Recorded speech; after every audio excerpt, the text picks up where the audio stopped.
I was doing a research on you, जिसमें आप बता रही थी किसी टेड टॉक में कि you had a major injury on your arm. So what is that story? Yeah, So what so I'm this is really want to my know. basically, as you can see, my forearm. Okay. This is not related to the track, but I feel that जब लोग मुझसे पूछते हैं कि आपकी biking कैसे शुरू हुई या क्या आपने आपने क्यों उस दिन उस ट्रैक पे खड़े होके उस स्पोर्ट को अपना को एक्सेप्ट किया, तो ये इसके पीछे एक बहुत बड़ी स्टोरी थी जो 2005 में हुई थी. Okay. I was going to college, and I had missed the college bus. So I got onto a Tata Sumo. जो back in the days Tata Sumo चलती थी ना कॉल सेंटर्स के लिए. तो और उस दिन मेरा एग्जाम था.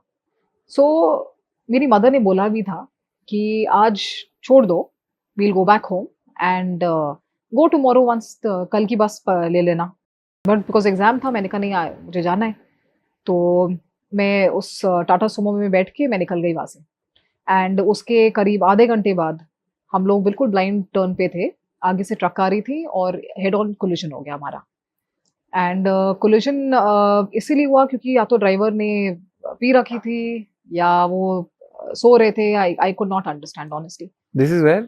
This was on the Gurgaon Faridabad road. Okay. And I was sitting right in front, right next to him. There were, three people at the back also, and three people died in this accident. I was sitting in front. I survived, but उस time पे फिर when the crash happened, I called up home. My mother and sister came because my father was traveling at that time. So when they came, पूरा यहाँ पे bone निकली हुई थी, sir पे पूरा bleeding चल रहा था because all the glass pieces from the Tata Sumo had gone into my head. So they rushed me to the hospital. Hospital गए, then they said कि we have to do a surgery. तो surgery हुआ, but वो surgery में कुछ complications हो गई थी. So after that surgery then for almost a year of physiotherapy and painful physiotherapy, my movement in my hand never came back. So 100% movement did not come back.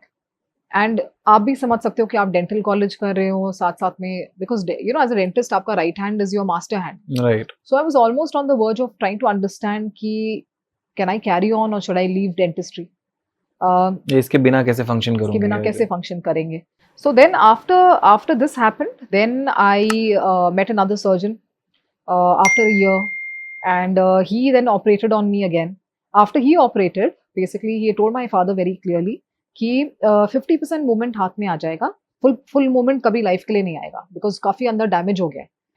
And जो first surgery था उसमें भी कुछ complications हो गई थी.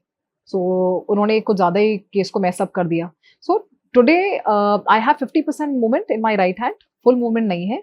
But और कुछ कुछ चीज़ें ऐसी हैं जो मैं नहीं कर पाती हूँ. जैसे मैं डेंटिस्ट्री में मुझे एक्सट्रैक्शंस है, वो मैं कर नहीं पाती हूँ, taking out teeth. So I need to have another doctor with me because हाथ में उतना स्ट्रेंथ नहीं है.